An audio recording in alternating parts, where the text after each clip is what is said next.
Hello and welcome to the interview show. In this episode, we're talking to John and Maiko from New Wave Video.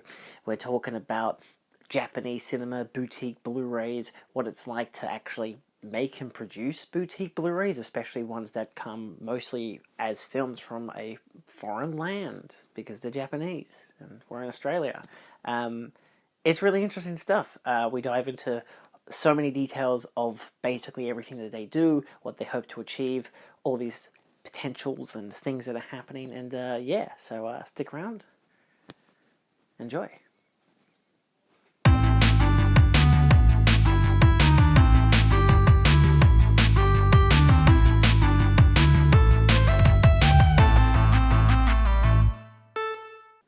Hello, Maiko, Uh, yeah?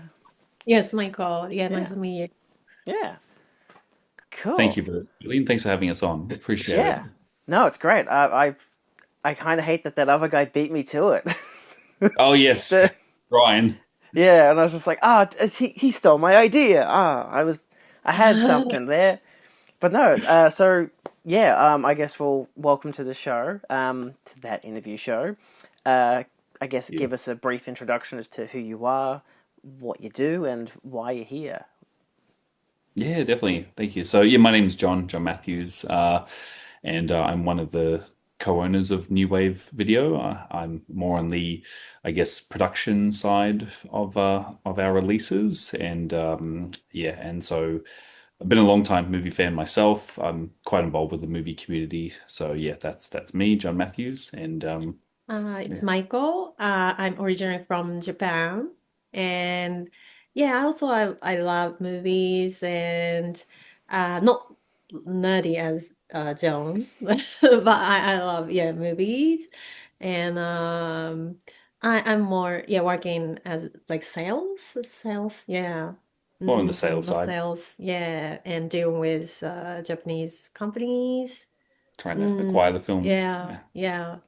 yeah. Um, And also working, speaking with the directors too. Yes, yeah, yeah, yeah. we wear a different many hats in our roles, literally many hats. So, Yeah. uh, but yeah, so that's kind of a bit of a balance of what we do as co-owners of the business. Yeah. No, that makes sense. I realize, obviously, because Michael's Japanese, I'm like, oh, it makes it's probably a lot easier to actually talk to the people that you're interviewing and to get, the film prints and whatnot. Yeah. It does, That's yeah, it that's a makes it a that's lot a easier. great business idea. I should do that. No, I'm kidding. It is. It does, yeah, because I think I've mentioned before, but they can be quite difficult to deal with some Japanese companies. So it's a real art Mm. form, so you have the Mm. patience. Mm, yeah. One thing is more, patience. Mm.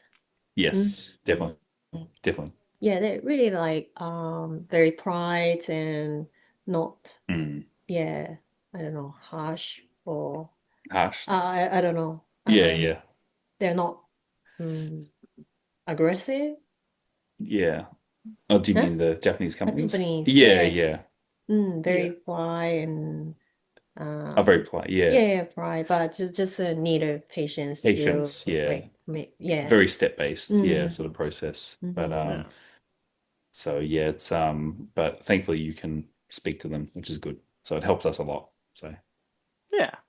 much. So, yeah, what got you started into doing the whole new wave video and especially with Japanese cinema and whatnot? Yeah, very good question. So, yeah, I've been a long time movie fan myself, going way back, and I followed home video for quite some time. Like yourself, massive physical media collector, and so it's Just a always kind of few. been yeah, just a few. Yeah, saying I've got way too many, unfortunately, running out of space. My physical media, I have too many Blu-rays. Yeah, yeah. I sleep surrounded by a lot of DVDs. No space more. Well, if there's a drawer, you Mm. can put it somewhere. Yeah. Um, But yeah, so I've always been a long time fan, and yeah, it was always kind of like a dream to basically, I guess, start a label and kind of release films I'm very passionate about. And so yeah, it was just something that was kind of bubbling in the back of my mind for quite some time. And yeah, just like I said, just I've seen the evolution of home video as well from, I've been a long time collector since the DVD era all the way to Blu-ray and seen, various companies come and go. And so and I've been involved with, I know some people who run labels and I've been involved with some releases. And I thought, I wonder if maybe one day I might be able to do something as a sort of a dream. But yeah, and so it was always there in the back of my mind. But you also had like a similar dream when you were sort of younger, distribution. So, like maybe high school student or maybe university students, I always dreamed to work in a movie, like the industry. And then I apply for some movie distribution companies. But the thing is, it's quite competitive, so I fail. And then I kind of, gave up the opportunities. Mm. Then, yeah, just so, but also I'm really interested in filming movies. Oh, And actual always the filmmaking. making the stories in my mind. Oh, okay. Oh, what if, yeah, I can make this kind of like a stories. I always, yeah, wondering. But the thing is, I never study film More academically. just a fan. Yeah, more, yeah, fan. Yeah. But I love, writing and story making. Yes. Yeah. Oh, Yeah, like screenwriting. screenwriting. Screenwriting. Yeah. Mm. So then kind of we combine our dream and Passions. ideas, passions. Then now, yeah, here we are. Here we are. Yes. And Yeah. yeah, it was just one of those things. And yeah, so we both had an interest in movies, going back, and so and particularly around the just rescuing films that we feel were neglected. So yeah, so about I'd say, but I said we're thinking about it for a while. But I'd say maybe 2 years ago we got quite serious about all right, let's look into this and start a company. And so and yeah, so we came up with you came up with the name, the New Wave name, Yes, yes. sort of beach inspired. So because of the I guess the Sydney, because we're based in Sydney, so a lot of Sydney beaches, and also I think there's a meaning that obviously we want to make sort of an impact being a newcomer. As a newcomer, yeah. Newcomer. Mm. um, and yeah, and so it was just one of those things where we were thinking, oh, how do we get this started? Like, and thankfully, we had some good. I had some good sort of mentors and advice around me. My a friend of mine, Danny, who I've known for many years, he's worked in sort of distribution and more on the DVD and home video side. And he said, "Oh, look, it is possible to start a label. There's just here's the logistics." And we actually sat down, we sort of crunched the numbers and said, "All right, look, does this make sense?" And then yeah, basically we when we were in Japan about probably a year and a half ago, we were looking to acquire a film, and so we thought, well, we're here, we might as well go investigate with various companies, see if we can acquire a movie. And that's what led us to Shozin Fukui, and that's how we acquired his film. So, but yeah, that's kind of how it all started, was just trying to get that first title. And once we had that, then we could get the label off the ground and kind of get things underway and working. Mm.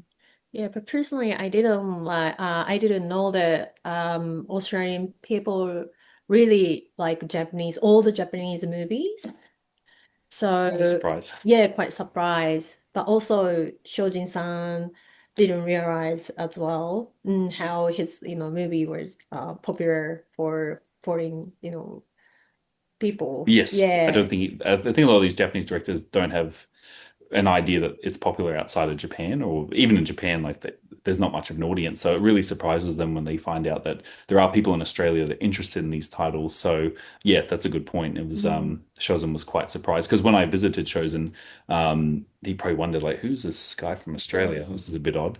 But yeah, then he started to realize, oh, maybe there is a bigger audience outside of Japan for my movies. So yeah, and it kind of surprised you that people go to obviously, Julian knows there's like down there's the Astor where they play older Japanese movies. Does that surprise you that people go and Mm. go to the Mm. people go to the cinema to watch old Japanese Oh, so, movies in yeah, Australia? yeah, yeah. Quite a Mm. surprise, but there is an audience for it. So Mm. Yeah. And then Sydney has a festival, like a Japanese movie festival. yes, the film festival. They, yeah, show um, very classic Japanese movies Yes, here as well. they Mm, do as well. which Yeah, yeah, it surprised me. yes, Mm, Yeah. but there is a big interest definitely in Australia. Yeah. Yeah, no, we've got plenty of cinemas up, not just the Astor, there's also like Acme will occasionally screen some for like Japanese film festivals, or even the Lido, there's plenty that'll film, that they'll usually go with the most obvious like Kurosawa films, but Yes. Acme, I really like how they occasionally show, like they did Only on Mondays from 1964, which I'd never heard of, my dad and I saw it like 2 years ago, and we're just like, this is incredible, like, so many That's great. great Japanese films that are just buried under just people thinking of other films instead. And I like that your company's actually been like, hey, look, there are other films here. Let's do Yes. those. Yeah. So And, what's the difference like between Japanese mm, old movies and the mm. foreign like Western movies? Anything particular that excites you? Like Yeah, I think more there's a certain craftsmanship to Japanese films. Just personally speaking, I just think that they're some of the best filmmakers mm, of all time. Like you mentioned earlier, mm, Kurosawa, some of the greats. And I think that they, whether it's a genre film or drama or comedy, like they're always superb. I don't know, the Japanese just make really great films. And I think out of all the mm, countries, and this is just me personally speaking, I just think they are sort of the masters of what they more do. story or like Yeah, sort of mm, story, just technical more filmmaking, technical? technical, yeah, Mm, storyboarding, storytelling. They seem to be the masters of what, and for me, it has a rich history as well. Obviously, Japan has oh, a very long, rich history of cinema as well. So yeah, it goes all the way back, and so that's why the mission for the label is really focusing on, like you mentioned earlier, some of those older 60s Japanese films that might be forgotten that are incredible. And so those are the sort of things where the mission behind New Wave was to really kind of go after those sort of films and get them out there because I feel well, 'cause there are other labels down here, obviously, but I think their focus is more bigger, sort of more bigger titles. But for us, we really sort of want to rescue those kind of obscure films that have kind of fallen under the wayside, but they're really fantastic. Like I said, especially the one you mentioned, some of the black and white ones are brilliant, some of the old classics, and that's what kind of got me into to Japanese films when I was younger, Mm. when I was in high school. So Was it the yeah. plan always to be Japanese cinema? To show on as your boutique label to be the films that you'd find? yeah, I think when we were discussing about it, I guess Japanese was going to be our main focus because I think it's what we're familiar with. Mm. Personally, I sort of growing up when I was younger, when I was in high school, I you mentioned earlier, yeah, sort of Kurosawa was a introduction to me, and I think because where I went to high school, I was quite fortunate. Our school actually taught Japanese, which was quite rare at the time as a Mm. language in high school, and so. Our teacher, Miss Konishi, bless her, she would Mm, play Japanese films for us to learn the language. And so when I was, 13 or 14, she put on Seven Samurai, and I was blown away. I was like, wow, this is amazing. And so that kind of, and I studying Japanese, the language, it kind of helped me have a lifelong obsession with the genre. And so, and especially at that time when I was in high school, like Eastern Eye and all these amazing labels were emerging in Australia. And so I was like really hooked on some of the classics that were coming out. And we had really great representation of Japanese films during the 2000s. And yeah, I just remember going to JB and seeing a wall of just like, like tons and tons of Eastern Eye titles and I became obsessed with Japanese films and culture. And so it was always kind of my mission if I ever did something, it would be definitely focus on the Japanese side. But yeah, it's just our focus. And I think like we said earlier, because we know the culture, we speak the language, Mako thankfully does it. It makes it easier for us to go after Japanese films. But yeah, like I said, there's like so many great titles that need to be rescued. But and I think it just makes it easier because you're from Japan too. yeah, yeah, yeah. But the interesting is you know many Japanese movies rather than me. But I was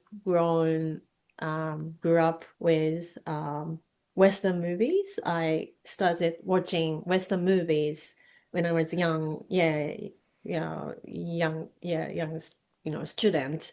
And that's why I really interested in like foreign culture, Mhm. coming to like Australia overseas, and that's like kind of cross Yes. culture Well, quite the experience. opposite. I was obsessed with Japanese Yeah, films, and you're obsessed with Western movies. So yeah, that's why I still learning, a lot, it's good for and me. discover new Japanese movie. I mean, old Japanese Oh, movies, which yes. is new to me. Yes. So Yes. yeah, I'm still But you open. used to you were saying you used to in Japan you used to rent movies like rental store. Yeah. Yeah, there are a lot of rental video store called Tsutaya. I often go there and grab some movies and then spend my alone time with movies. being introvert. Yeah, you're kind of introvert. Well, Yeah. I think that was all our story. I think when we were, Mm. yeah, and the Japanese rentals, they're interesting. They have a special case with the yellow at the top, the kind of Yeah, like maybe. yeah, the Mm, Midori kind of well, mm, yeah. So yeah, so kind of growing up, I think we both had obsession with different types of movies mm, as well, definitely in our youth as well. So, but yeah, to answer it, yeah, it's just kind of what we know. So yeah, it just made sense to just focus on Japanese movies because we usually travel there quite a bit as well. So it makes sense to kind of focus on because we'll be in the presence of the companies and the actors and directors. So it kind of makes sense just to focus on there for now in terms Mm. of as a country. Where do you get your insight into like what films to choose? Is it just you've got such an abundance of research of these are films we haven't done yet, and these are films we want to do, or you get suggestions from others? Yeah, it's a bit of a mix. Unfortunately, it kind of frustrates mm. Mako because a lot of it's up here. Oh yeah, more, your I mean like your favorite and you have it in your head like then Which you start researching, like searching. yes, researching the Market. rights. Mm. Yeah, generally we yeah, there are some that I just really remember that kind of stuck with me, and because I'm a big physical media collector, I just say, that one's not on Blu-ray yet. So what's going on with it? So that's kind of how it starts. As if there's no Blu-ray release, I remember it. It's really good. Or, like I said, recommendations. There are friends and colleagues that also chip in and say, "Hey, this is a great one. This is a great one." And then we sort of shortlist a bunch of titles, and then yeah, from there, that's when we can kind of pursue and just see if they're available, and then just find out what the deal is. Because, like we mentioned earlier, the problem is generally it's just stuck with these companies. They're just very difficult to deal with, or Mm. or they've gone. Like I said, there's been bankruptcies or sort of rights issues, and so it's happened quite a bit. So basically it comes down to yeah, picking the movie, and then we kind of persist after it. And but that's when Mako approaches as the more sales side. You kind of do the introduction and go from there, kind of to get the Mm. deal. Yeah, yeah. A few companies, I know we haven't got response from Yes. them yet. And mm, And one company we were talking to, and they completely ghosted us. yeah, go say it. Yeah, I can't Mm. mention the name of the company, but it was quite big company, Yeah, and we were able to reach out to a person in charge, yeah. We and then have we a had a meeting. yeah had a good meeting. Yeah, But then vanished. then Yeah. vanished.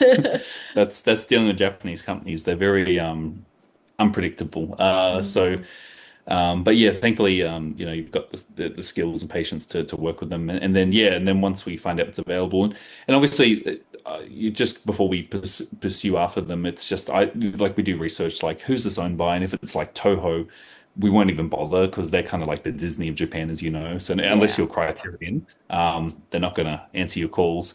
Maybe one day we might approach Toho because I've got some really good mm, titles I love, but yeah, they're big, obviously. So yeah, so it's just kind of just sort of a general lifetime of watching movies has kind of created a sort of list in my head, and and vice versa, some recommendations as well. So that's kind of how we kind of start as well, Mm. and and go after and just see what's in demand. Like I generally look on forums and Blu-ray forums and also Letterbox and just see like what's kind of people really asking for, and then I'll write it down. Okay, let's see what we can do about it Yeah. and make it a reality. Do you have any consideration for like so obviously like different labels across the world will get the same film, like a Hausu, for example, which Criterion and Eureka have.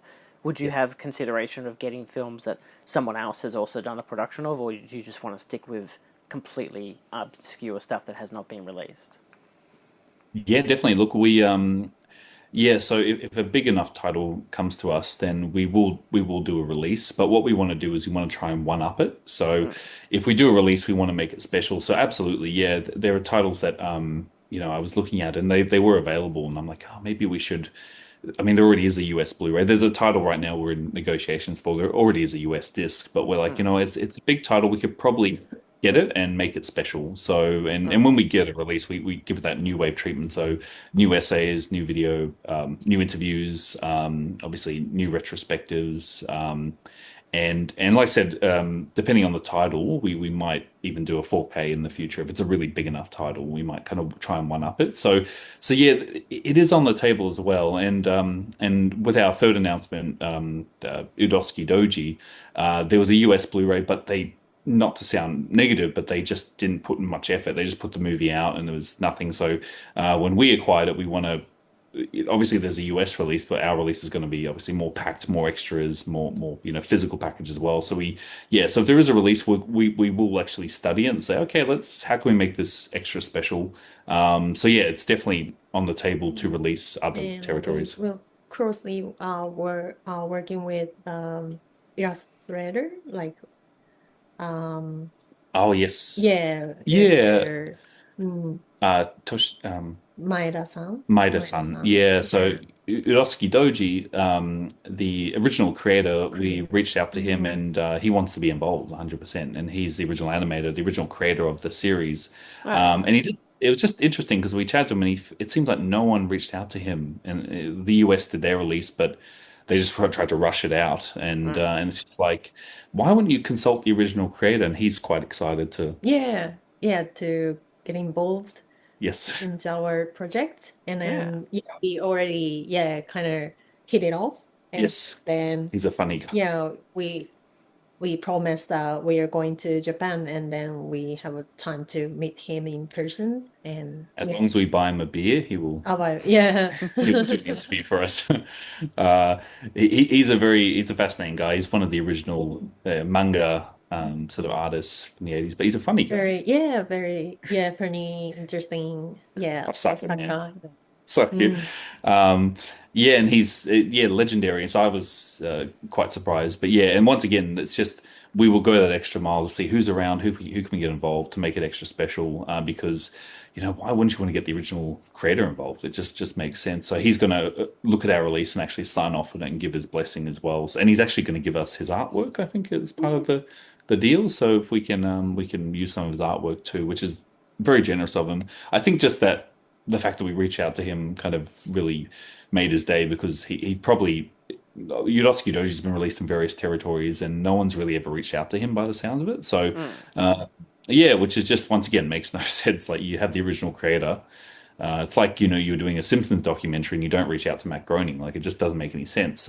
Yeah. So yeah, so basically, so that's kind of how we will try and make it that extra special. If we get a title that's already released in another territory.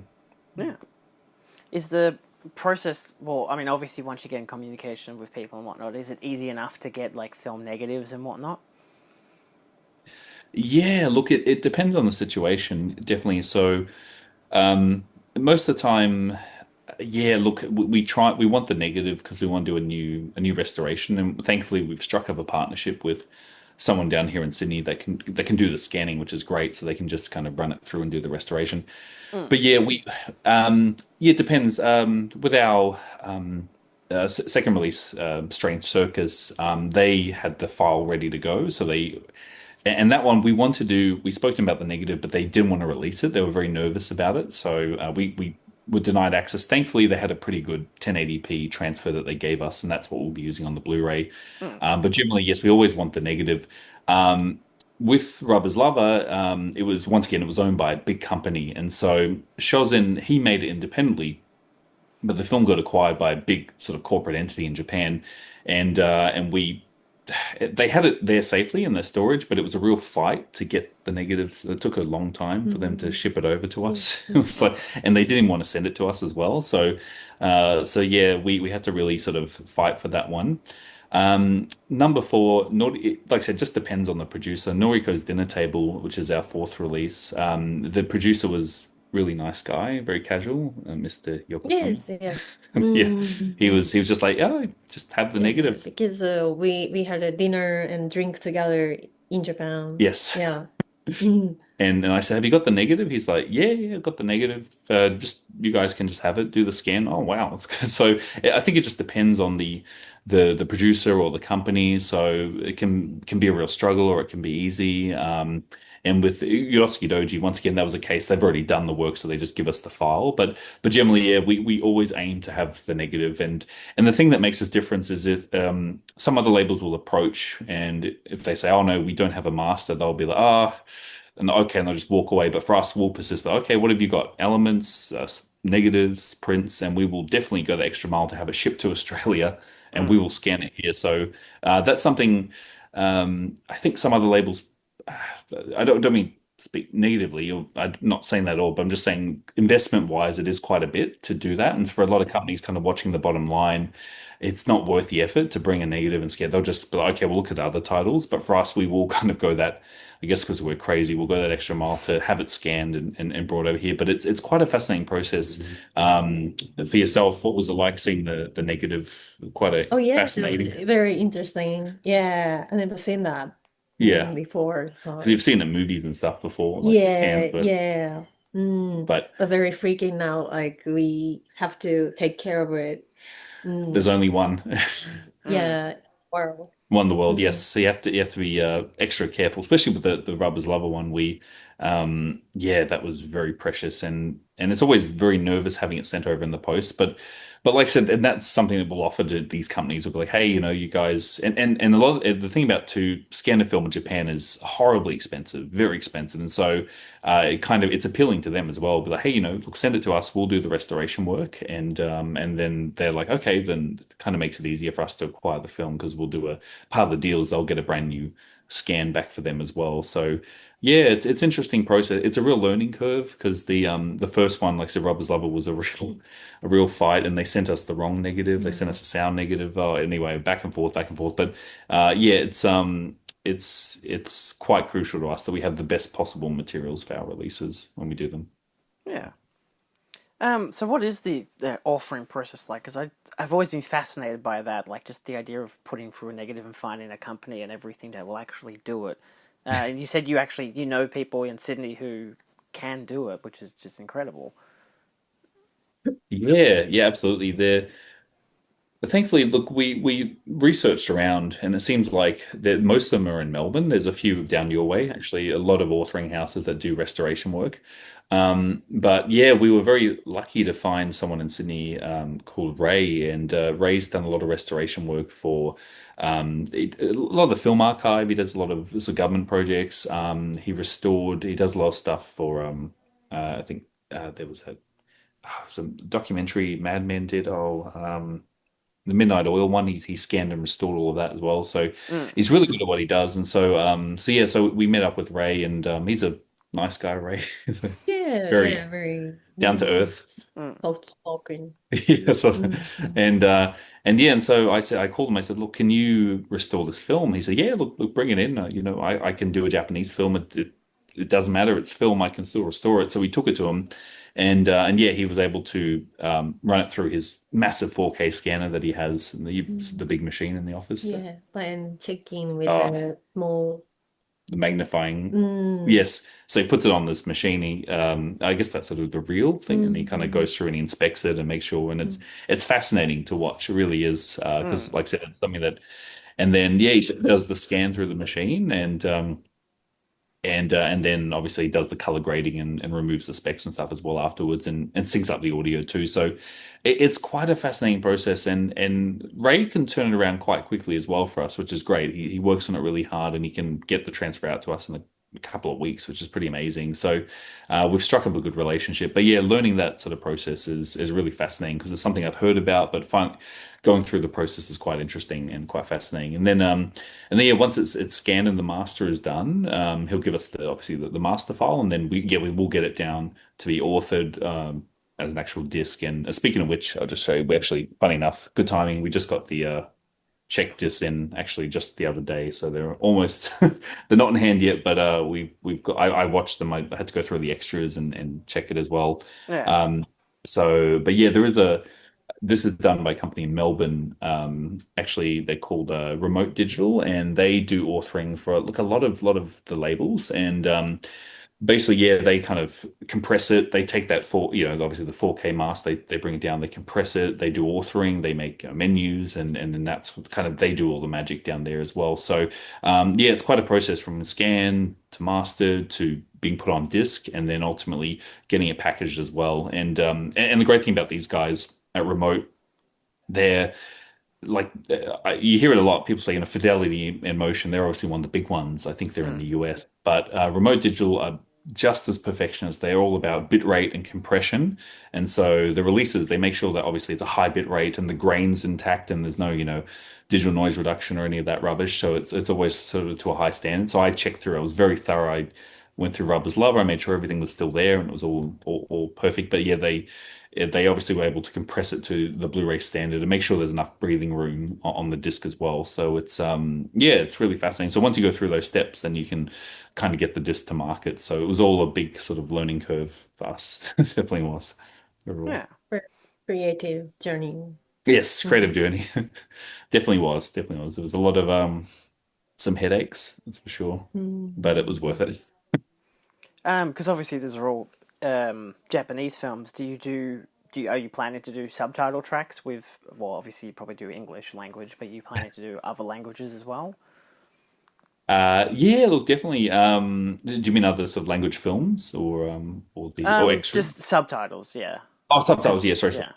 Oh yeah, so yeah, yeah, definitely. So yeah, we get them subtitled in English, and yeah, so English is sort of the main language, and it's actually Yeah. contractually we have to do only English as part of it, which is kind of good for us because you see that a lot of these releases and people are like, oh, how come that French release only has French subtitles? Grr, this sucks, and it's Mm. because contractually it's. But thankfully we're quite fortunate because English obviously has a broader sort of market. So, but we mainly do English, and then obviously Mako does the QCing. You kind of go through and check the subtitles and accuracy as well. It's kind of important to make sure it's Yeah, yeah, I do. yeah, make Your sure. company as well, right? Company does that.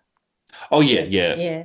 and also yes, remote are very good as well. They have some QC as well, so they actually have a Japanese speaker look over it too. So Mm. really make sure it's good. But yeah, right now it is English. We would like to do other languages, but yeah, depending on the contract, we probably could because there's definitely other sort of I know there's a lot of European customers that reach out to us and say, oh, I'd love to have can you just put this in German or something? I'm like, sorry, we can't. But some releases we probably could. It just depends on the contract, but it is a possibility as well to have them subtitled and commentary tracks as well. We can definitely. We haven't done one yet, but there is one that we're interested in having a director do a commentary, but obviously it would be in Japanese and we'd have to subtitle in English. So yeah, it's Mm. definitely yeah something we make sure that we do as well. Yeah. Yeah. How large is your team? Because obviously there's you two, and you've got external people for the scanning and other people for quality control and all this stuff. But is there anyone else that's just you two? Yeah. Yeah, yeah. No, good question. Yeah, so in terms of the team, it's in terms of the new wave employees, it is Mm. yeah, us. But we have a lot of help, like I said, yeah. So we have a lot of contractors and freelancers that help us. Mm. So yeah, so Ray's like our restoration guy. He's like works for us on a contract basis. We also have, like I mentioned, Danny, my good friend Danny. He's like a logistics. He's a consultant for us. He really helps us on the logistics side, getting it obviously manufactured, the packaging. He kind of handles that. He actually calls up and gets all that organized for us. And then we also have other team members who just sort of work for us on a freelance basis, like a friend of ours, William, kind of kind of will help uh, curate, get some things for us, some materials, and yeah, and sorry. And Miyu Oh, Miyu. in Yes. yeah, intern students. Yes, we have an intern. Yes, so we do have an intern. Sorry, Miyu is our intern, and she does edits our featurettes as well. So Mm. she'll go through the interviews and she'll edit them. She did a really good job, and especially the video essays, is very time consuming. So Miyu, she's a professional editor. So I've completely forgot Mm. Miyu, of course. And then in terms of graphic design, we partnered with a mob here. I've known him for a while. His name's Tom, also known as Ash Creates. they have a label called Grindhead Productions, and Grindhead do really awesome graphic design, more for sort of tours and metal bands and cassettes and metal LPs, but their sort of style fits with the type of films we're going after, which are a bit more on the extreme side. So Mm. they do all our graphic design. They kind of have the look of the brand, and they do a lot of the sort of marketing in terms of the visual look as well. So you add all that up, and you've got quite a fair team of people doing different things in different roles. But obviously, we're the two main, but then we've got other people around us, and then obviously we contract and commission new extras as well as for that as well. People do essays and whatnot. So yeah, it's all cogs in the machine, and it kind of helps things chug along because without those people, it would be impossible to do. So we really appreciate all their help to kind of keep it going. But yeah, we're very very small compared to other labels. I've seen some companies have entire office filled with employees as well. And the great thing about being small is that it gives us a lot of freedom as well. So yeah, we don't have yeah. And my family is willing to, I'm sorry, get involved, like help. Yes, yes, her family as well, which is very helpful too. So it's a real mum and pop feeling. Uh, yeah, her yes, and they were serious, weren't they? They want to help Yeah, out. especially my dad. Yeah, her dad's a professional salesman, so maybe he can help Yeah, us he get was like some. a general manager of a big company before, but he was retired, so He wants something to do. Okay. yeah. Well, he might be great because and that's the thing is the Japanese they really want to meet in person, so it's kind of important. So I think he would be great if he went out there and got us some films. Mm. So we'll see. So, but yeah, it gives us a lot of freedom, so we don't feel the pressure to have something pushed out as fast as possible. So we can kind of take our time and look at the schedule and really, be a bit more free about what we pick and what we choose. Mm. And look, and sometimes like like colleagues, like I said, will come to me with suggestions, and sometimes I've had to turn them down. Like, oh, if it doesn't really fit the New Wave brand, but yeah, it's kind of it's all a big sort of team effort in the end, but just sort of various sort of pockets as well, and kind of keeps things interesting. You want to mention the interviewing the cast and the crew and all that fun stuff. What's that like, especially going to Japan and doing it? Yeah, look, it's really incredible. So, because a lot of these filmmakers I've looked up to kind of growing up, and so the chance to interview them and kind of work with them is kind of like a dream come true. And so obviously with Rubber's Lover, Shozin Fukui was quite heavily involved with that release. We got his approval, and we interviewed him, and he kind of told his like it's a really great interview. It'll be on the disc, like his sort of story growing up and his influences. But he was very supportive for the release, and without him, I don't think we would have been able to start. He kind of opened the door for us, and he's quite a nice guy, Mm. Shozin Fukui. Very Yeah, lovely guy.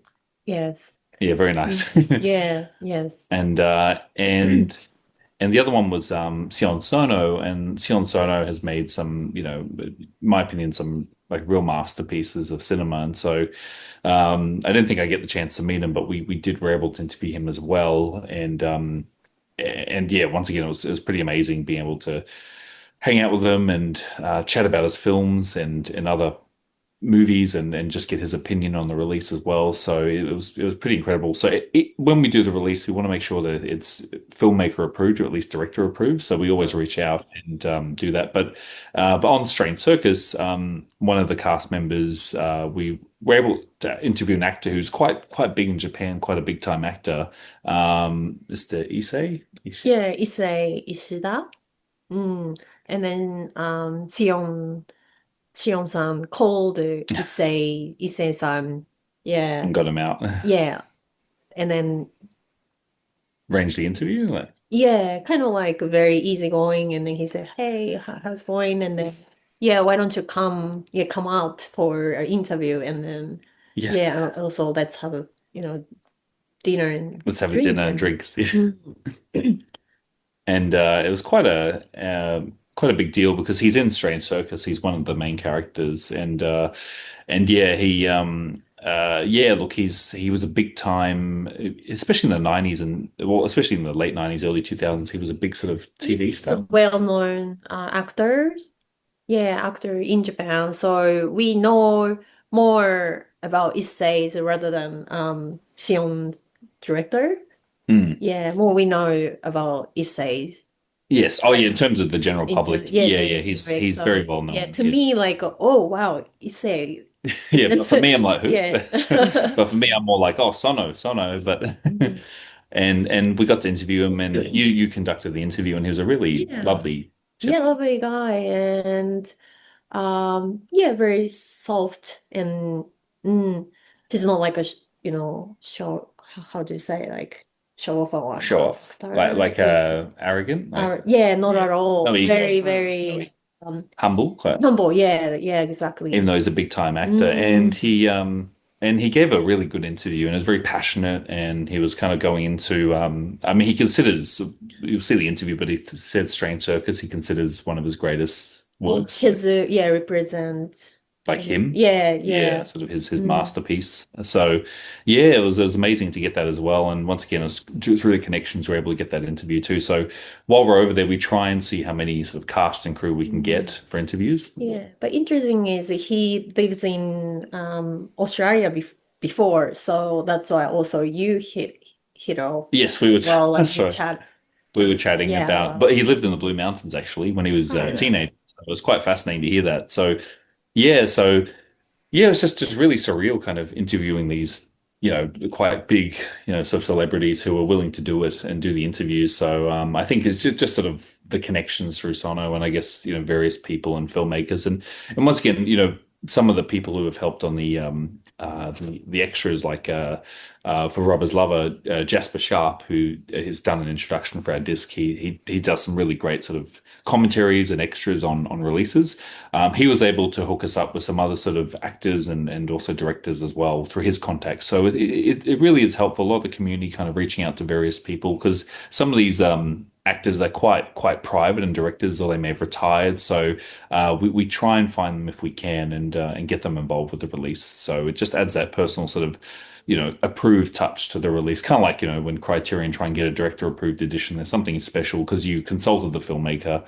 And we just feel like it's not disrespectful, but I guess I understand companies, like I said earlier, they need to kind of get a product out, get out quite fast. But if we can, we definitely want to make sure that the original people involved at least can oversee it and just give their thumbs up of approval for the release too.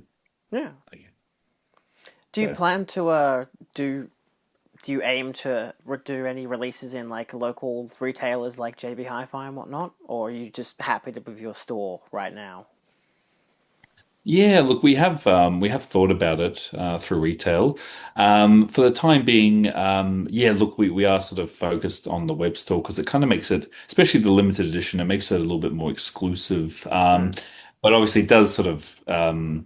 Uh, I understand, like JB has a wider appeal, and it does bring in a new audience as well. So for the first releases, it'll probably just be obviously through ourselves, and we have signed with a distributor that's got us into other boutique retailers, kind of like Diabolic DVD and sort of those sort of guys. But in terms of the local one, yeah, definitely. Look, we are considering it. So maybe later on for a bigger title, we might approach them and consider getting them into stores because I know, yeah, people, including myself, like I'm a big JB shopper. I get my imprints and umbrellas from JB. So Mm. yeah, it would be good to get in there as well. I guess yeah, for these two, we just wanted to because of the cost of the restoration and all the factors for these releases, it was quite costly. So we want to make it exclusive just for the first maybe limited run, and then once we recoup, then definitely maybe a standard edition. We might do a vanilla edition for stores, but it is on the table. We definitely want to possibly try and get these into hands. As many hands as possible because I know there are people that just do their shopping for movies at like JB or various retailers. So we want to Yeah. make sure that it's accessible. So yeah, if we do get a bigger title, we'll yeah definitely consider it if we can get in with them as well Yeah. through release. And you mentioned obviously Diabolique and whatnot, so you've definitely got international audiences already in mind, which is good. Yeah, definitely, definitely. It makes it easy, so they can just pick it up there instead of having us to ship it over to them. So yeah, they can just grab it through those sort of retailers. There is a local, sorry, obviously Outrun. You know Outrun, good Mm. old Outrun DVD. Um, we sorry, I've been a bit slack. I need to get back to them because they'll be stocking a few titles, a few of our releases as well. Mm. But for them, we want to do something quite special. So it's been a bit delayed, but if you order through Outrun, we're going to make like a little Chirashi replica. So basically, it's like an exclusive to Outrun. So obviously, if you order through us, we have the T-shirt, and through them, there's the Chirashi. So just to make it special for that retailer, because Mm.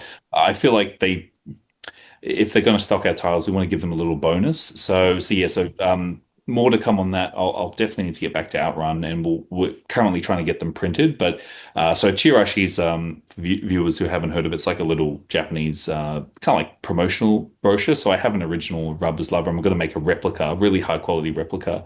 And so yeah, if you order through there, you'll get that as a little bonus as well. So and Outrun, I order from Outrun a lot, so they're a great retailer. So Same. that they will be, yeah. So that's another retailer locally that will be stocking it in terms of a boutique one as well. So Mm. well, Yeah. How limited are your releases? yeah, look, it depends on the title. We generally we aim in sort of the 1,000 to say around 1,500 sort of range. Mm. For these first two, originally we announced Strange Circus would be 1,000 and Rubber's Lover would be 1,200. Because the minimum for a Blu-ray is 1,000. You need to press 1,000 for legit Ah, press copies. Yes, so right. you need to do at least 1,000. But based on the demand, and we're seeing like a lot of really great feedback, and especially around the world, we may possibly up the print run a little bit because we don't want people to miss out. So Yeah. we're not sure at this stage. We're actually, funny enough, we because we're speaking to the replicator next week, we need to like lock down our print run because we did say 1,200, but for rubbers we might turn up a little bit more because our distributor said that the US has been a lot of sort of really good feedback and demand for it, so we might bump it up a bit. But generally, you won't see us doing like 5,000 print runs. They'll generally be sort of in the smaller side, maybe yeah, maximum 1,500, but generally around the 1,000 mark, depending on the title. So they are limited, they are sort of exclusive, and yeah, in terms of packaging, they have a limited edition slipcover, and myself being a big collector, I want to make sure the slipcovers has a nice spot gloss, really quite classy. They all will have booklets with essays as well. So if we do a standard edition later on, then it'll have none of that. It'll just be the case, just sort of a vanilla edition. But Yeah. yeah, but well, we haven't decided yet if we will do standards, but we'll see. That there is a possibility, but that's sort of the range of print run that we kind of are in. So yeah, so definitely by next week we'll have a final print run. I'll make a decision. I need to make a decision by Monday. So because they're like, come on, like give us because we want them in hand for October, so we need to let them know as soon as possible. So Yeah. Because wait, when is your first one coming out? Because that's early October, isn't it?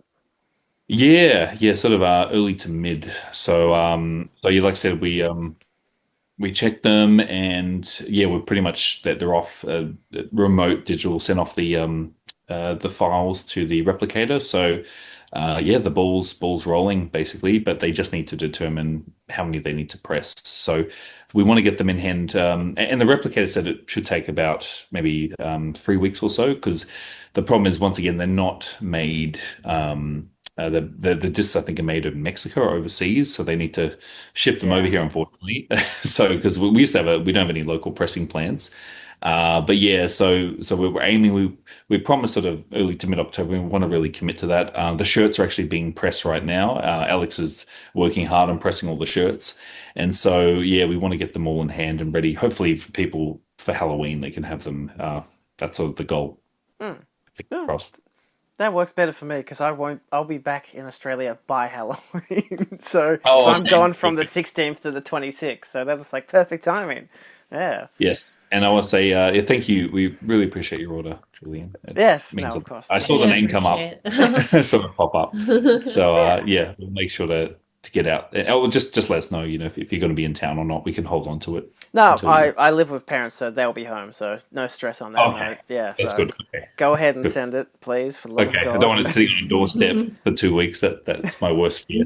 No, So, luckily in this economy, I still live with family, so yeah, no, it's no stress. I mean, I was home today, luckily, to get all my mail, so I didn't have to worry about yeah, that. But yeah, no, it's that's good. very that's very traditional Japanese. Like we, you live with your family. Like, that's sort of Japanese tradition. Mm. Like you live with your family, like kind of like grandparents, parents all live together. Like yeah, kind of until yeah. So it's a Mm. good tradition. There's nothing wrong with it. Yeah, But I I think just want to make sure. it's always frowned upon in Western civilization, I but know here in also Western. it's it's I just know a for some reason in Western Ben Japanese it's not because it's very common that people it's a family like you live with mm, grandparents, parents, and it's just the big family home. So the people raise their kids there. So anyway, that's off topic. But yeah, just I know it's quite frowned upon in Westerns for some reason, Western, but not in Japan. It's complete opposite mm, sort of family culture. yeah. I guess for a last question, because I've run out of questions to ask. I want to know if you have a favorite film, the separately ish, what your favorite films are, or films that you would recommend to audiences, especially Japanese cinema. You could plug your own films. Fuck it, why not? Any of your favorites? Or? Japanese cinema? Yeah, Japanese Just ones. Um, yeah, is this the Japanese cinema? Is it? Oh, kind of. Kind Yeah. of. I really like Lost in Translation. Just that sort of counts. Yeah, That the has such a film, Japanese like vibe anyway, and it's in Japanese Japan. vibe. Yeah. Japanese, yeah, vibe, yeah, Mm. exactly, yeah. One of your Kind favorites. of like not how do I say like a nostalgic, not Nostalgic for you? nostalgic, Yeah. but yeah, kind of interesting view is from the Western people seeing Japan, Yeah. Mm. so a bit different angle. Yes. Yeah, Yeah. so that's why very interesting. Yeah. And it's just beautiful and kind of um story is a bit sentimental, like Yeah. mm, Yeah. mm, mm, mm. Yeah. Yeah. So yeah, and then another one is Kamome Diner. It's a good one. Mm, But I didn't even know about until you brought it to my attention. yeah, in Japanese, Kamome Shokudo. Mm, like three ladies, like kind of like not young lady, but maybe 40 in their 40s. They actually not united, but like three women meet in Helsinki, and then they're opening Japanese restaurant. Yes. Yeah, over there. That's the cute movies. Mm, Very cute. How do I very cute. describe it? Yeah, It's kind of yeah, it's like a drama. drama, Yeah, comedy. yeah, Yeah. drama comedy. So how do you pronounce it again? Kamome Shokudo. Kamame. So Kamame Diner is the Mm. English title. Yeah. Kamome is uh, Wasn't it? the bird. Seagull? Seagull? Seagull. Seagull. Oh, seagull. Yeah, Okay. seagull diner. Seagull. Yeah. Mm. So yeah, kind of yes, Your that's friend Jasper Jasper like. likes it. Jasper Mhm. Sharp likes it a lot. Yeah, and she's a very underrated director. It's a female woman Mm. director as well. She's made some really cute sort of almost like sort of like Wes Anderson sort of quirky like sort of comedies in Japan, but she's very unknown. And yeah, I that was one of Maiko's favorite. And I watched it. Wow, this is really like really heartwarming Heartwarming. Yes, sort of film. yes. Yeah, yeah. Yeah, Japanese in overseas. Yes, Maybe overseas. starting new thing in their like 40. Yes. Kind of like excite me. Yes. Yeah. Mm. Yeah. It's No. never late. Never too late. It's never Yes. too late. Yeah, Yeah. to start something. Start something. Yeah. Yes. Mm. And then like three strangers, Mm. getting Yes. All kind of meet kind up. of good friends and Yes. Yeah. It's to a really achieve something. really Mm. cute film. Very cute. Yeah. It's a really good one, and yeah, one of your sort of favorites. But you like a Yeah. lot of Western movies too. Yeah, I love, hard to pick. But I like a beach. The beach. Yeah, Renault DiCaprio. Oh yeah, DiCaprio's the beach. DiCaprio Yeah, in the these are the beach. That is in Thailand. yes. Yeah, Thailand. And Nightcrawler. A Nightcrawler, yes. Right. Yeah, yeah. That's a great one. And the Prestige. Oh, Prestige, yeah. Nolan, Christopher Nolan, Yeah, yes. So these are Mako's tastes, you can tell. and Oh, check. Butterfly. Yeah.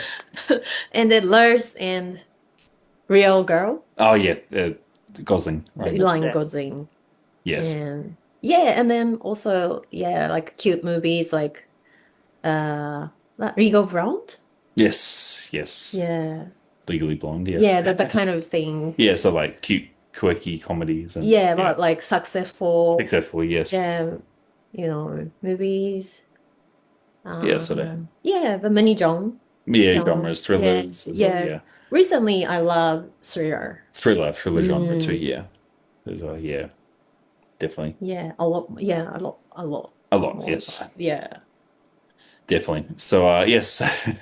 So yeah, Mako says it's very broad intel, but Mm, and then that's why not to go off topic, but we were looking at starting a side label. So there are films that we want to release that are more in that sort of vein, more sort of like sort of coming of age movies or sort of quirky or cult Japanese movies that Mm. once again New Wave is more sort of more for genre or like more extreme titles, but we love all types of movies. We love all types of cinema. So there's definitely interest. That's something you were thinking about, the side label. You more peaceful peaceful movies, drama. drama. Mm, So like indie Japanese movies. movies, yeah. Mm, So because there's a whole bunch of really great movies from yeah, like the 90s and stuff from Japan that are really great and but just they haven't had a release. And so that's something that we're looking at as well, just sort of a sub-label more on the sort of yeah, the more peaceful side, I guess. mm,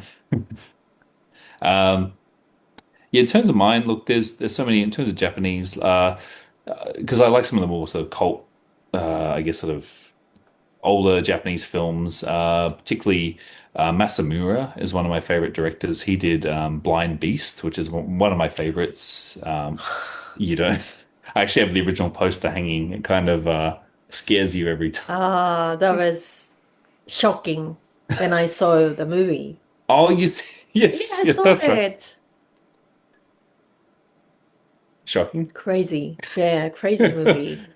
So Blind Beast is yeah, it's Masamura. It's about a blind sculpture that kidnaps It's more like child torturing thing. yeah, so it's based on a Rampo novel.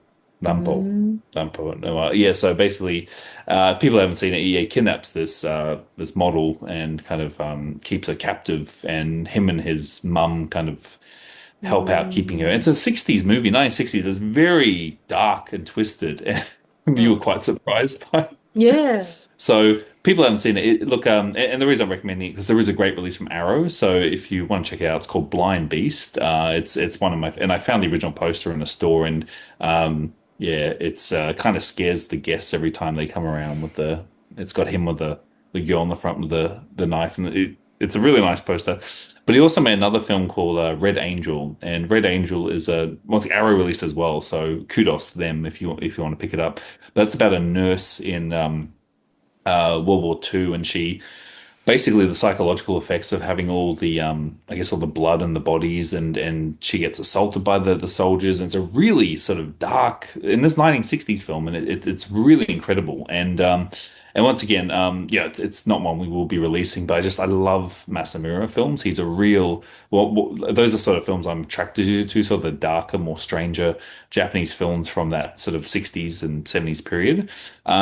The other one is Teshi Gahara, and he famously made Woman in the Dunes, which is yeah, sort of on Criterion. It's a sort of art house film, really great film. But his other films they're out of print, and once again these are sort of holy grails I would love to release, but I think they were Toho. But Face of Another is a really great 60s God, maybe yeah 60s yeah Japanese film about a guy who basically gets his he gets burnt and he gets a sort of replacement face and he becomes quite isolated and disconnected to the people around him, and it's almost like It's an eerie film, very eerie, strange film, Mm. Face of Another, and it's one that like it's a Grail title because like I said, the DVD goes for like 150. It's one I really like. And he made another film called Pitfall, which is a great film as well. So yeah, Teshi Gahara, very underrated director. He's one I would recommend for people looking into sort of the darker side of sort of classic Japanese cinema. And obviously, we've released Strange Circus, so I would recommend that. Obviously, people want to check out Sion Sono, but the world of Sion Sono, he's obviously people know Takashi Miike, and he's sort of a big name, but Sono is not really a household name. It kind of is in sort of the cult scene, but some of his films like Coldfish is an incredible film. It's quite dark, Coldfish. Yeah. Scary. Yeah, that is like based on the true story. True story. Yeah, so freaking out. Like yeah. Mm. Basically, it's about a pet shop. No, were they pet shop in real life? No, they weren't. They were like a Originally, pet shop. original like a dog breed. Dog breeder. Dog. Yeah, it was based on a true Mm. case where basically they were murdering people. They were Mm. murdering their customers, Mm. and it's a very strange case in Japan history. And so Mm. Sono made a movie called Cold Fish, and it's very suspenseful and dark. Mm. It's So it's a like fish shop. fish shop, yeah, and I so mean, the mm. yes, the yeah, it's a great scary film. Yeah.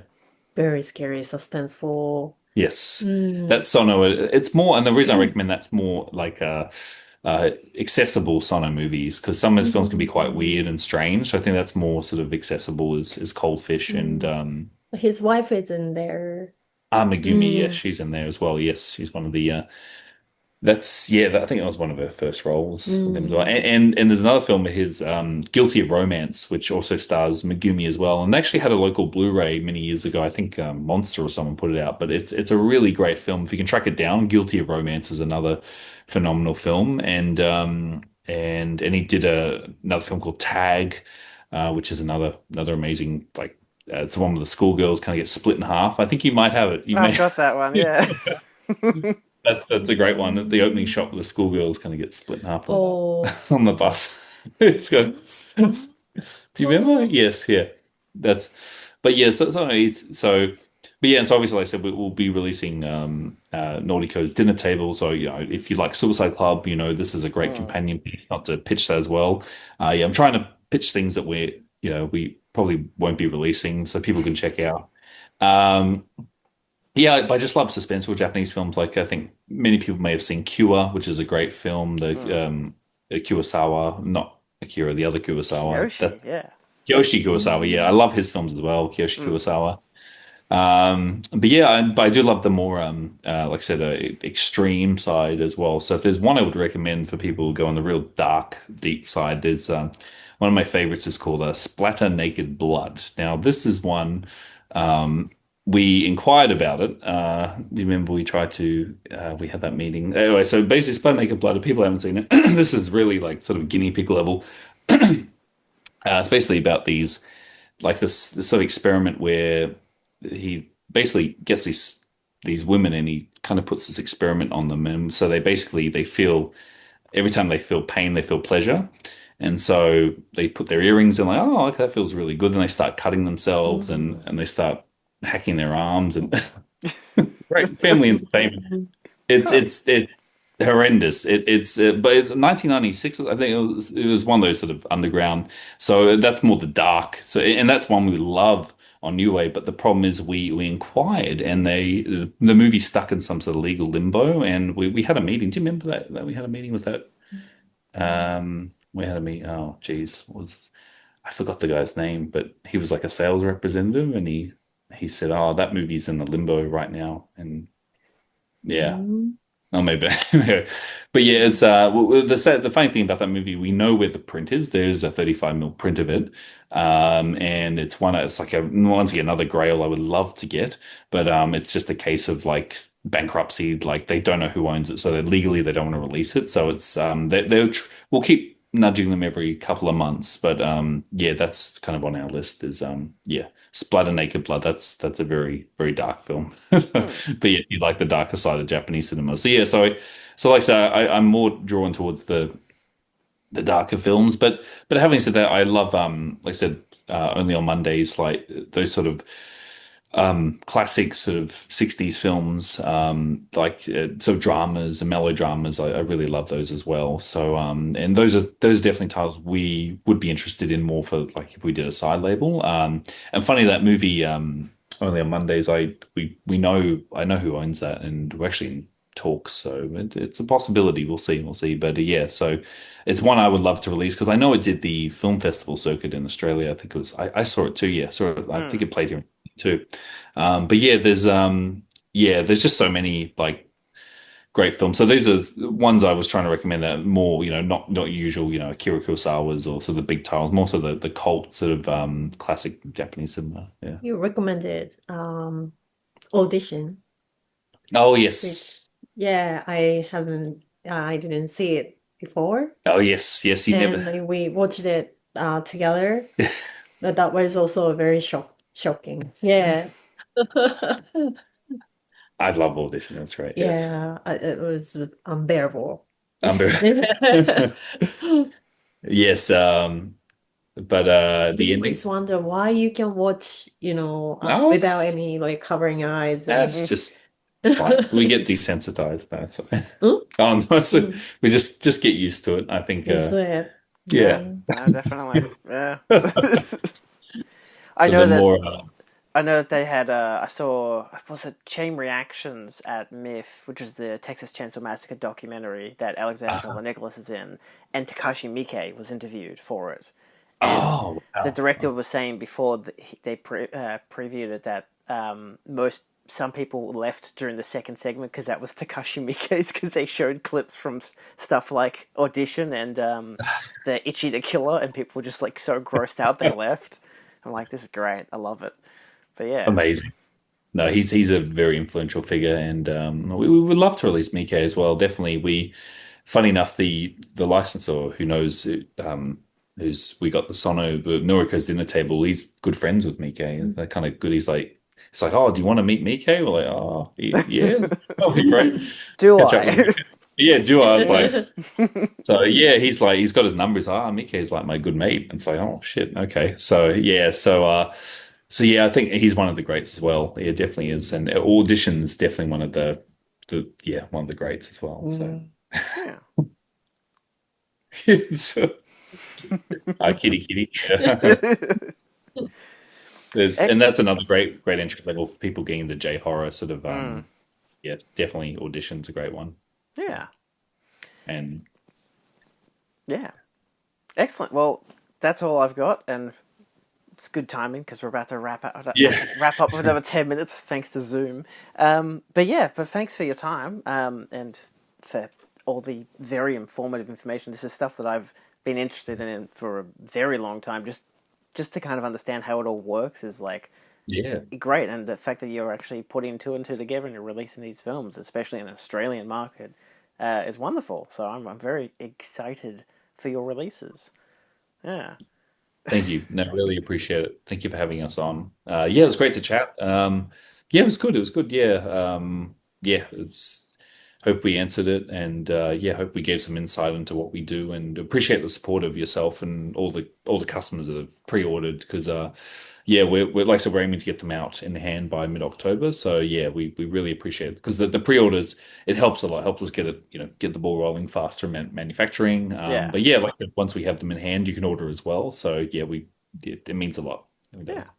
I know I'll probably do videos on them when they come in because why not? But yeah, Yes. I'm excited. Thank you. I mean, it's No, kind of my job on this channel is to just talk about physical media, so it makes sense. So yeah, it'd be great. Cool. definitely. All right. Well, Uh, it's been great yeah. chatting to both of you. Thanks for your time. And Okay. yeah, Thank you. Yeah, I'll yes, thank you very much. thanks for watching. Thanks again to John and Maiko. Feel free to check out links down below to their website and their social media platforms and whatnot, their Facebooks and the like. I'll hopefully be doing a video on their first 2 releases when they come in sometime in either late October, early November period. So stay tuned for those as well. Outside of that, you can check out other interviews I've done in previous episodes of that interview show, most recently with Emma Westwood or Natalie Papik. I've done some with a bunch of the Cinemaniacs crew, including Caitlin Kohler and Lee Gambin and John Harrison, as well as filmmakers Matthew Holmes and artists like Cycorg. Whole bunch, link down below and on screen at the end of the credits. So enjoy, and thanks for watching.